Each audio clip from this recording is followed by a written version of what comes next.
sonne le ralliement. À Wall Street, temple de la finance et du capitalisme.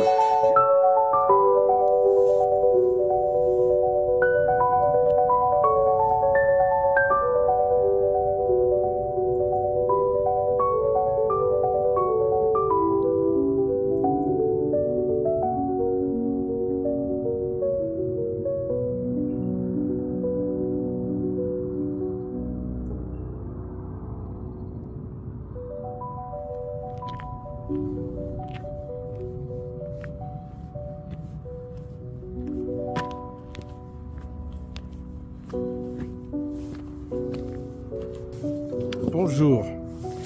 Eh bien, figurez-vous que ici, pas l'ombre, je dirais pas l'ombre d'un rayon de soleil. Rien. C'est la chape de plomb, du brouillard et bien froid.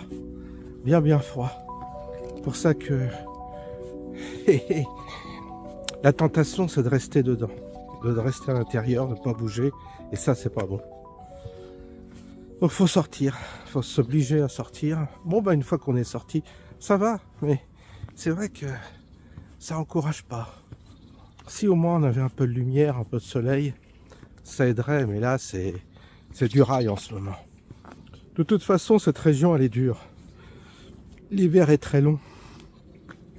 Et je dois dire que ça pèse un peu des fois sur le moral d'avoir ce temps systématiquement gris.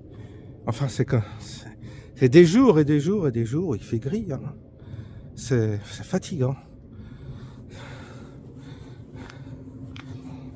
Quel contraste avec ce que vivent actuellement les États-Unis.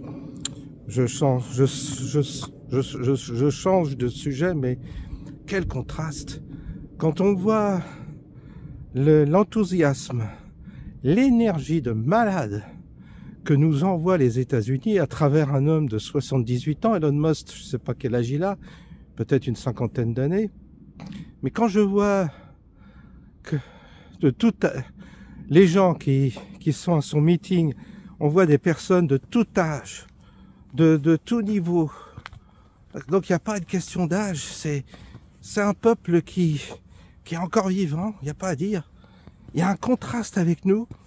Et puis quand vous passez vous savez, sur les chaînes, on zappe, puis vous passez de Trump, de ce show là, avec Village People, tout ça, enfin un truc inimaginable qui fait vomir les gauchistes évidemment, parce qu'ils ont horreur de ça. Ils ont horreur, et ils souffrent en ce moment.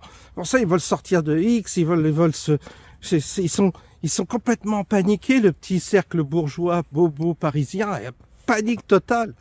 Parce que ça les débecte. Ils ont une telle détestation du peuple, mais une telle détestation du peuple, que quand ils voient des images comme ça, où il y a une forme d'alliance entre le pouvoir et le peuple, ça, ils en sont malades. C'est leur crainte, justement, qu'il y ait une alliance, justement, du pouvoir et du peuple. C'est leur crainte. Ça risque pas d'arriver chez nous. Parce que quand vous zappez et vous tombez sur Beyrouth, ah oui, on va pas se soumettre aux États-Unis, hein. On va pas se soumettre aux États-Unis, hein. On va résister, nous les Français. On va vous mettre un peu plus d'impôts parce qu'il y a réchauffement climatique. Tout le monde se branle de votre réchauffement climatique, hein. La terre entière va s'en branler, sauf la France. La France, on va vouloir polluer moins. Donc, pourrait plus rouler en ville, pourrait plus péter, pourrait plus avoir de vaches, pourrait plus avoir d'animaux domestiques. On va vous taxer. Ce qu'on va vous demander, c'est de rester enfermé chez vous, de pas vous chauffer et de déprimer. Et puis, on va faire une loi sur l'euthanasie de façon à ce que vous puissiez mourir plus rapidement si vous n'avez pas le moral. Comme ça, tout est bouclé. Alors, on fait plus d'enfants. Record absolu du nombre d'avortements, c'est-à-dire que t'as la Miss Veil là, qui nous a foutu dans la merde avec sa loi sur l'avortement. Du coup, aujourd'hui, c'est une méthode de contraception. T'as 300 000 avortements dans l'année. C'est de la folie pure. Et puis, on tue les bébés et on tue les vieux. La boucle est bloquée. Et on t'enferme chez toi. T'as plus le droit de sortir. T'as plus le droit. on veut bien que tu prennes éventuellement les transports en commun quand ça marche, parce que ça marche une fois sur deux, t'es bondé là-dedans, tu subis la délinquance, tu dois l'accepter, et si tu te défends contre un migrant qui vient t'agresser, c'est toi qui iras en prison. Le migrant, lui, il sera toujours pardonné par nos juges gauchistes. Donc la boucle est bouclée. Alors quand tu vois, les Américains, ils ont compris. Ah, ils ont bouffé, mais c'est une bonne chose que Trump n'ait pas passé la dernière fois, parce que là, il est prêt. Il a eu le temps de se préparer. Et ça va déménager, je vous assure. Mais quand ils ont vu, les Américains, la merde que c'était avec les démocrates, c'est-à-dire les gauchistes, cette merde de gauchistes qu'on est obligé de supporter encore dans nos médias, surtout quand tu mets le service public, quand tu mets France Info, des chaînes comme ça, il y a que des gauchistes. T'as toujours la gueule de l'enfoiré, la écolo, là, qui est avec sa veste verte, là, qui vient te faire la leçon. Elle a une gueule pas possible. De toute façon, à gauche, soit ils te ressortent des zombies des années 80, c'est-à-dire les Kouchner et compagnie, c'est des monstres. Ils ont vieilli, Lang, tout ça, c'est des monstres. Et où le BHL, tout ça, tu les vois, c'est des vieilles peaux là, qui arrivent pas à crever, qui sont vraiment des monstres. Et puis t'as les jeunes bobos qui sont les yeux écarquillés avec des lunettes en écaille, des grosses lunettes en écaille pour faire un télo, et ils sont cons comme la lune, et ils s'imposent encore. C'est vraiment ce spectacle qu'on nous impose encore, nous en France. Et les Américains, ils ont compris, ils ont dit, on renverse la table. Les Noirs, les Latinos, on en ras-le-bol, les Noirs, ils se laissent plus instrumentaliser. Ils ont compris que la gauche les instrumentalisait, comme chez nous les Arabes, le jour où ils comprendront qu'ils ont été instrumentalisés par les bobos. Là, il y aura une alliance peut-être avec les Français de souche qui diront, vous les bobos, vous dégagez. Et ainsi, peut-être qu'on aura enfin résolu le problème. Mais pour l'instant, vous voyez le contraste de malade, mais c'est un truc de fou. C'est un truc de fou. Alors, c'est comme ça. Alors là, on va assister tout à l'heure à la tronisation de Trump. Ça va être encore un spectacle extraordinaire. Des images extraordinaires, on a l'impression que on bascule dans un film, on bascule sur une autre planète. Et puis nous, en France, c'est la fin de tout, c'est la médiocrité, c'est la pourriture, c'est la pédophilie, c'est l'horreur absolue. Quand on voit notre pays, mais c'est un pays qui sombre dans la déliquescence totale. Et ça, le contraste est évident. Le contraste nous apparaît, nous saute aux yeux. Même les étrangers qui sont en France, ils s'en rendent compte. Ils se disent, mais vous êtes devenus des moins que rien. Quand ils voient Trump, quand ils voient des gens comme ça, ils ont envie d'adhérer. Ils ont envie d'être patriotes. Mais quand tu vois nous, oh là là là là là là, la merde que c'est. Ah, je vous dis pas. Ah oui, mais ça, il va falloir du temps pour qu'on s'en débarrasse de tout ça. Il va falloir du temps. Je vous abandonne 2 minutes. Voilà, la petite cannelle, je la vois plus. J'ai essayé de lui donner à manger, là. Je la filme plus parce qu'elle vient plus. Je sais pas, je sais pas ce qui se passe. En tous les cas, je sais pas si vous la reverrez. Franchement, parce qu'elle vient plus. Bon, pas ce qui s'est passé avec le chat. En tout cas, on a vraiment, et puis vous savez le côté français critique. Oui, mais les Américains, vous comprenez, c'est pas notre culture. Nous, on a notre culture européenne. On a notre histoire. On est quand même plus élégant. C'est quand même autre chose. On a la littérature. On a une civilisation, etc. Alors, t'en as comme ça qui font les délicats, qui font les difficiles, ils s'aperçoivent qu'on est dans la merde. Ils ont toute la racaille autour d'eux dans leur village. Ils ont de la femme voilée partout. Ils vont au supermarché, même dans les villages, tu vois plus que de la femme voilée qui font tous la gueule, évidemment. Tu sens qu'elle te déteste. Bon, bah, déjà, c'est bien. Déjà, tu te sens plus chez toi en France, même dans les villages.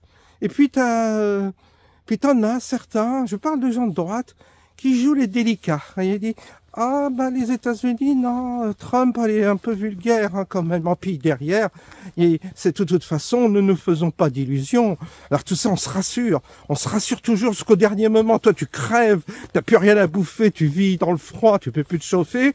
Puis là, tu dis, oh ben non, hein, attention, on va être encore déçu par Trump, on va être déçu. Ce que j'entends, c'est cette petite musique, parfois de fond, du mec de droite, qu'on n'a pas pris encore assez dans la gueule, il n'a pas compris qu'il fallait changer de disque, qu'il fallait, d'une certaine manière, à un moment donné, se réjouir de certaines choses. Mais non, mais c'est toujours difficile. Et puis t'as le mec qui est un peu dans l'ésotérisme, qui croit qu'il détient une vérité, et que les autres sont fatalement dans l'erreur, parce qu'ils sont dans l'action. Et du coup, ça cogite beaucoup chez nous. Ah, ça cogite chez nous. Ça adore cogiter. Mais ça fait rien. Ça crée rien. Ça prend pas d'initiative. Ça bouscule rien. Ça ne cherche à rien changer. Ils attendent comme un messie qui sorte de l'invisible et qui vient leur dire « Oh, ben toi tu es l'élu, et tu vas voir, le monde va par miracle se transformer et changer. » C'est ce qu'attendent beaucoup de personnes aussi qui sont, je dirais, plutôt à droite, mais qui sont réfugiées dans une forme de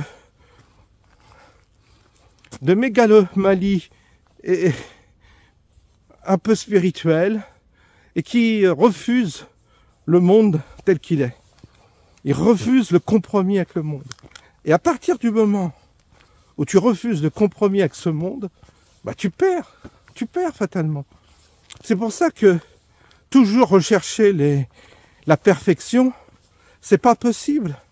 La perfection, ça veut rien dire d'ailleurs. La perfection de quoi? Qu'est-ce qui est parfait? Ça veut dire quoi être parfait? Ça n'a rien. En soi, même le concept de perfection, il est faux. Quelqu'un qui va réaliser son chef-d'œuvre, je parle d'un artisan, et qui cherche la perfection dans son œuvre, il sait très bien qu'il rate la perfection. Parce que il y a toujours quelque chose d'inabouti. Il y a toujours un moment donné où tu fais un compromis avec la matière. Il y a toujours un moment donné où tu te plies devant l'imperfection. Tu ne peux pas aller au bout de ce que toi tu as conceptualisé comme perfection. Et ça nous perd, nous Français. Parce qu'on est tous dans une forme d'idéalisme qui nous fait régresser. De vouloir sauter trop haut la marche ou de vouloir avoir de trop grandes ambitions, ça nous fait tout rater. Il vaut mieux se mettre comme objectif un truc que tu peux atteindre en toute raison que te mettre ton truc en haut en disant « Ah mais moi je veux pas être moyennement riche, je veux être très riche. » J'en ai comme ça. Ils veulent être très riches. Ils veulent pas faire comme tout le monde, gagner leur vie, 2-3 000 balles par mois, avoir leur petit pavillon. Non, ils veulent être riches. Et ils veulent tellement être riches qu'ils deviennent pauvres. Parce qu'ils ont mis leur cap et leur objectif trop haut. Ils n'ont pas réglé le curseur par rapport à ce qu'ils sont réellement, à leur véritable potentiel et à la situation et au contexte dans lequel ils sont. Donc attention à tous ces gens qui mettent le curseur très haut. Alors que ce soit dans tous les domaines, que ce soit dans le domaine professionnel, financier, que ce soit dans le domaine spirituel, tous ceux qui mettent la barre très haut, tu vois, ils régressent dans leur vie. Ils n'avancent pas. Pourquoi? Parce qu'ils se sont mis un objectif tellement haut que, d'une part, ils savent qu'ils ne pourront jamais l'atteindre et qu'ils refusent même de s'engager sur de petites actions, de petites choses. Même le petit boulot, c'est comme celui qui va refuser un boulot. Non, ça c'est pas pour moi, moi je vise plus haut. Tu vises tellement plus haut que tu es au RSA. Donc il vaut mieux que tu prennes un boulot au SMIC que tu sois au RSA, dans la merde. Mais tu as visé très haut. Tu voulais être chef d'équipe, ou j'en sais rien, directeur de boîte, instructeur, j'en sais rien. Tu te vises une place que tu ne peux pas atteindre, et du coup, tu finis même SDF à la rigueur clochard. Parce que tu n'as pas eu l'humilité de dire, bah, puisque je ne peux pas atteindre ces objectifs, je vais atteindre l'objectif qui est à ma portée. Et ça peut être un petit boulot. C'est ce que j'ai fait, moi.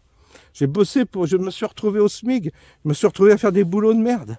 J'en cumulais même 2.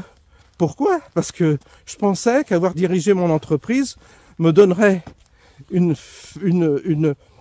carte de visite pour avoir un bon poste que je n'ai jamais obtenu d'avoir. C'était comme ça, c'était la réalité. Et si je n'avais pas accepté ces petits jobs, ben je serais dans la merde, je serais encore chez mes parents.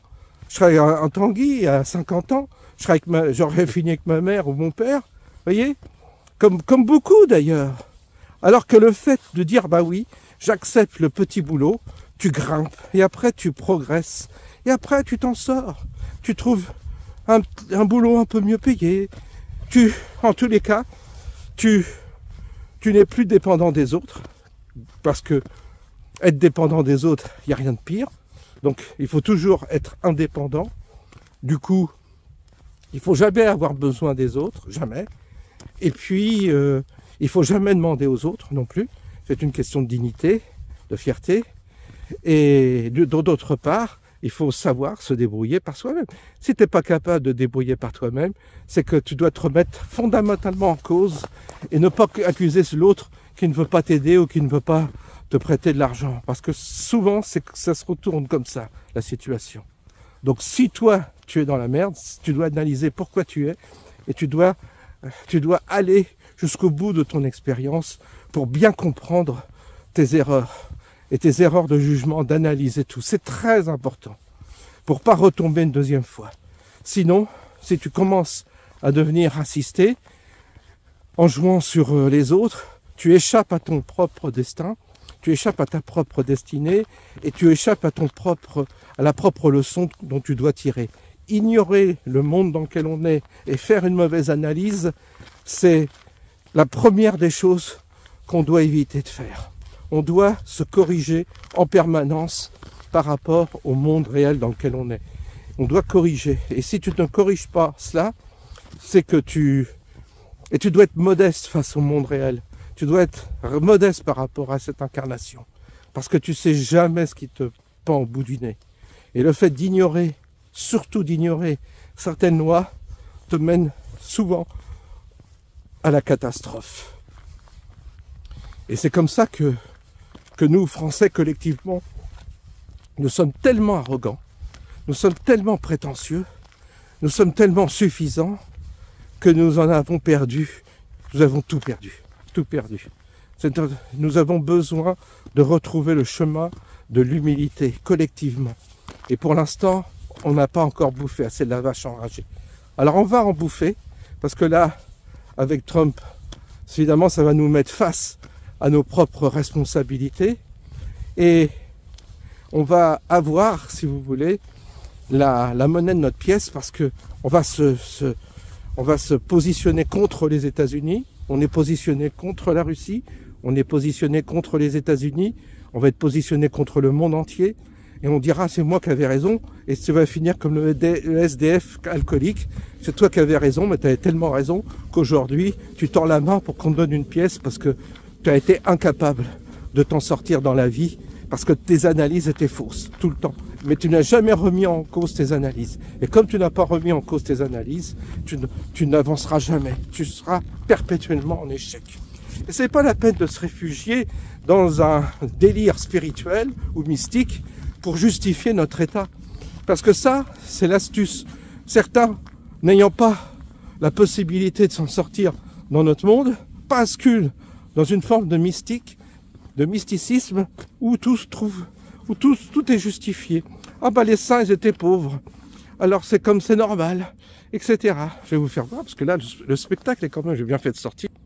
Et tout est givré, mais c'est assez joli. C'est assez joli. C'est un autre spectacle. Mais c'est assez joli.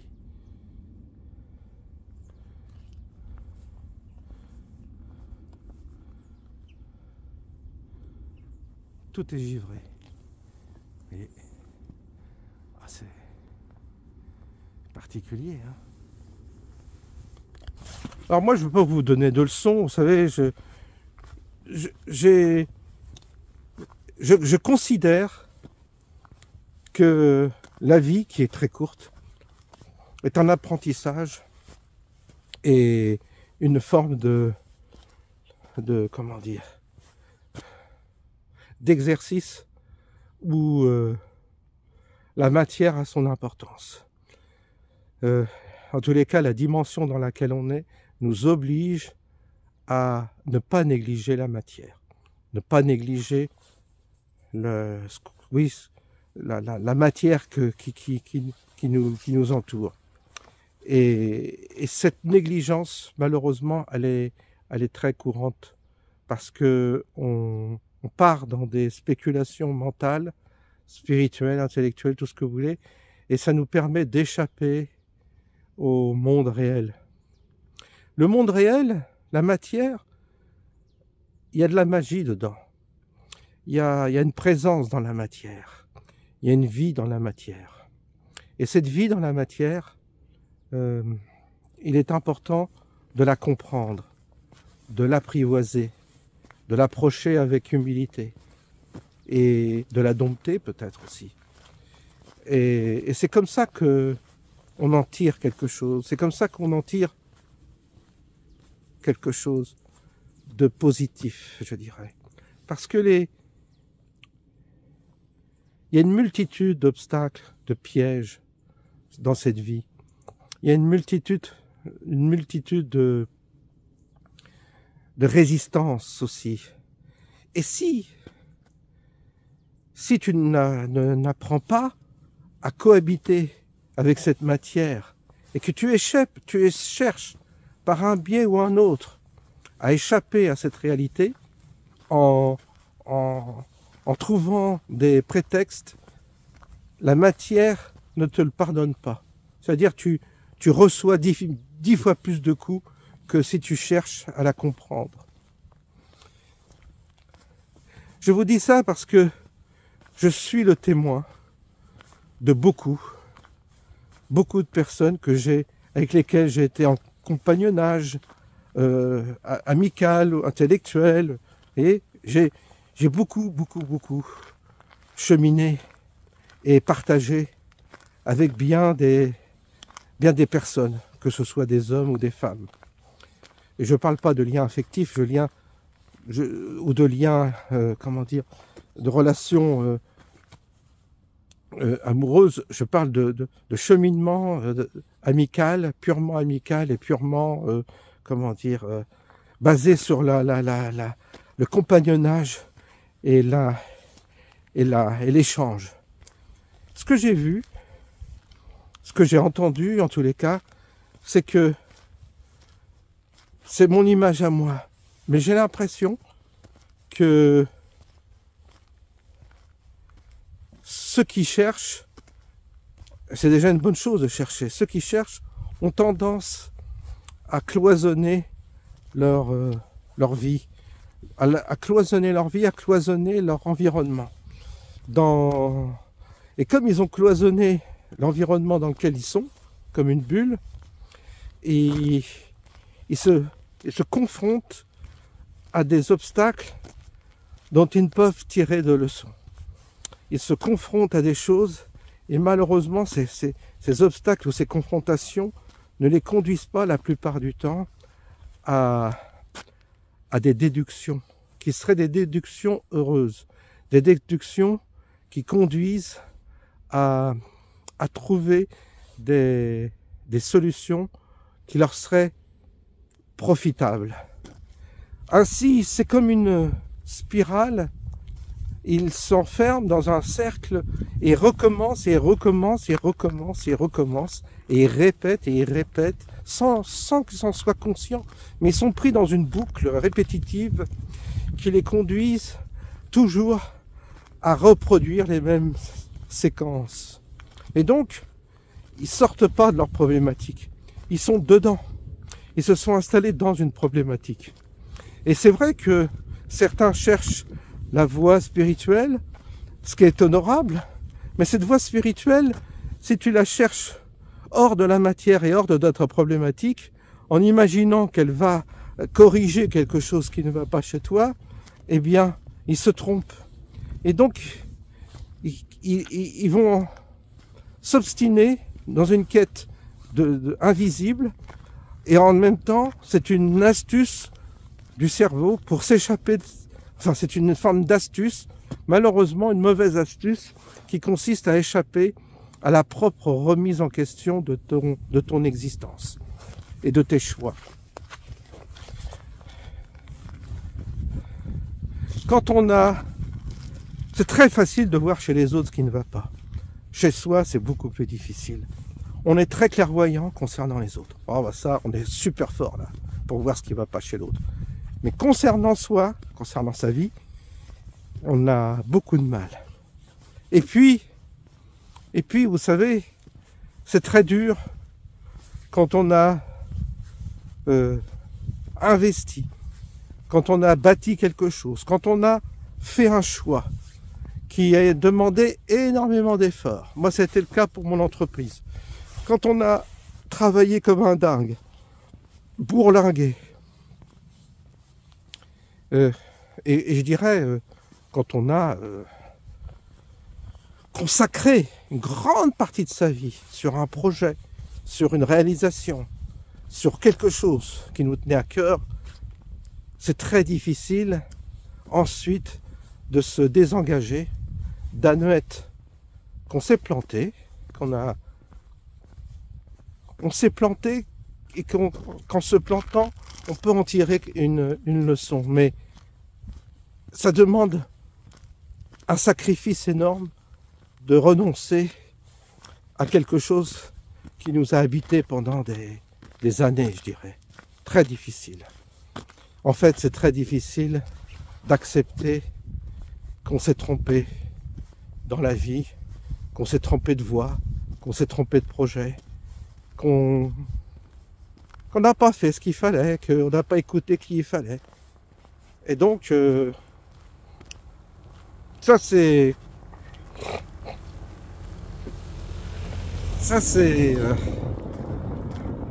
vrai que c'est très difficile d'admettre. Et là, en l'occurrence, comme on veut échapper à notre propre remise en cause, comme je vous le dis à chaque fois, c'est le bouc émissaire. Il faut trouver un bouc émissaire. Et le bouc émissaire va, d'une certaine manière, nous permettre d'exorciser notre propre malaise intérieur, notre propre faute, notre propre erreur, en la déportant sur un individu ou une autre chose, en disant c'est pas de ma faute, c'est l'autre. Ah, ça c'est l'erreur qu'on commet tous. Donc je pense que ce qui se passe aux États-Unis devrait vraiment nous secouer, devrait nous réveiller, devrait nous interpeller. Mais c'est tellement fort et puissant le contraste de cette espèce d'affirmation sans complexe du patriotisme, je prends un exemple, que nous, qui avons peur de sortir notre petit drapeau bleu, blanc, rouge, vous savez, on sait même plus ce que ça veut dire patriote. Tout moins, oui, certains osent encore, mais timidement. Mais sinon, c'est fini chez nous. Et les autres, ça explose de partout, des drapeaux américains, la musique, tout y est. Ça nous explose à la gueule, la tenue des militaires, les militaires qui sont en tenue dans la rue, qui se cachent pas comme nous, nos militaires à nous, tout ça. Là-bas, tu respectes un militaire. Et ils sont en uniforme dans la rue, il n'y a pas de problème. Donc du coup, tu vois ce contraste qui est tellement puissant que tu n'oses même plus te regarder dans une glace et dire mais qu'est-ce qu'on est devenu nous, Français, qu'est-ce qu'on est devenu, quel peuple on est devenu? On est devenu un peuple lâche, un peuple vol, un peuple ignorant, un peuple orgueilleux, stupide. Et ça nous conduit fatalement à une réalité qui va s'imposer à nous, c'est-à-dire T'as les gens aujourd'hui, ils peuvent pas se chauffer. T'en as la plupart des vieux, ils se caillent chez eux. Ils n'ont pas les moyens de se chauffer. Plein. T'en as plein qui sont en train d'avoir des difficultés pour se nourrir. D'autres pour se déplacer. D'autres pour soigner. C'est un pays qui devient totalement à la ramasse. Et votre vie est à la ramasse. Mais vous, qui allez-vous injurier? Vous allez dire, ah, les Américains, ils sont cons, ils aiment trop l'argent, tout ça, parce que c'est ça.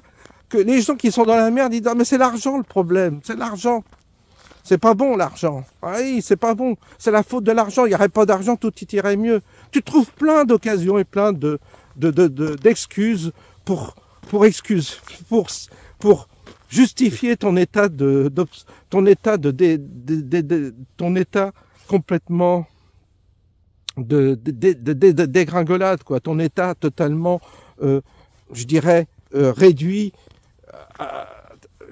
Ton état, je cherche le mot, de pauvreté, ton état décadent, ton état totalement démuni. Regardez les Africains. Et ils ont vu qu'ils ont cherché, ils ont toujours cherché à résoudre leurs problèmes dans la victimisation. Ils se sont jamais remis en cause en se demandant si c'est pas parce qu'ils étaient pas cons que ça marchait pas chez eux. Ils se sont jamais dit, mais on est peut-être des peuples cons, c'est pour ça qu'on s'en sort pas. Jamais ils se le disent. Ils osent pas se le dire. Ils disent, bah non, c'est la faute des méchants colonisateurs qui nous ont tout apporté. Hein. Mais c'est pas grave. Non, c'est la faute toujours des autres. Nous, on est des victimes. Ça, moi, je voyais, quand j'étais dans l'inspection du travail, tu avais un noir qui arrivait. Alors, il était viré pour une faute ou quoi. C'était jamais de sa faute. C'était parce que le patron, le chef, était raciste. Tout le temps. Alors, donc, le mec se remet jamais en cause. Alors qu'il est con comme un balai. Je les voyais, des fois, certains, ils savaient même pas faire une phrase correctement. Ils étaient cons. Tu leur faisais un raisonnement, ils comprenaient rien. Bah oui, t'es con, mon pauvre. C'est une société qui évoluait et bah c'est donc retourne, je sais pas, dans ton pays et puis fais ton petit feu, je sais pas, élève tes 3 chèvres et puis voilà. Si t'es pas assez intelligent pour t'adapter à une société évoluée, bah tu dégages. C'est comme ça. C'est dur à entendre. Mais c'est comme ça, qu'est-ce que vous voulez que je vous dise? C'est comme ça. Et ça, personne n'ose le dire. Personne n'ose l'entendre. Parce que, vous comprenez, c'est pas correct de parler comme ça. C'est pas chrétien, c'est pas catholique. Oh, le pape, qui était pas content après Trump, parce qu'il veut renvoyer l'étranger. T'as le Vatican qui refuse les étrangers chez eux. Le Vatican qui a fait une loi qui met en prison ceux qui n'ont pas d'autorisation de séjourner sur le territoire du Vatican. J'ai vu passer un truc comme ça. Mais lui, il fait la leçon au monde entier, c'est un connard, ce pape. Faut le dire. Point final, dégage, et puis c'est tout. Donc, vous savez, ça va aujourd'hui cliver énormément et ça va dégager. Il va y avoir ceux qui veulent s'en sortir et ceux qui vont être dans la victimisation, dans le reproche et qui vont chercher toujours chez l'autre la faute et qui ne se remettront jamais eux en question. Ces gens-là qui ne se remettent pas en question, ils sont morts. C'est fini, ils sont finis. Le début du début, c'est te remettre en question. De revisiter ce que tu as fait et de te dire qu'est-ce que j'ai fait qui ne va pas, qui m'a conduit là. C'est déjà un bon début quand on raisonne comme ça. Et c'est comme ça qu'on avance. Et c'est comme ça qu'on retrouve de l'énergie. C'est comme ça qu'on retrouve de la force. Sinon, on s'enferme dans un processus de victimisation, de justification, et puis on meurt.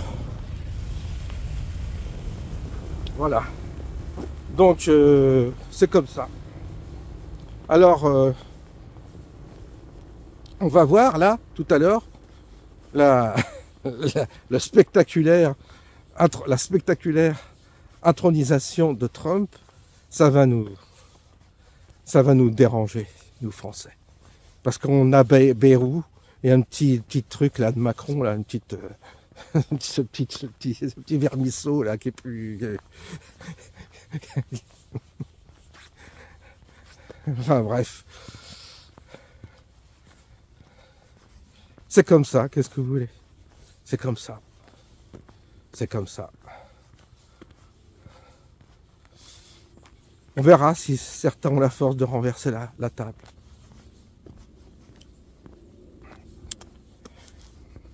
On verra. Je vous souhaite une bonne journée et je vous dis à bientôt.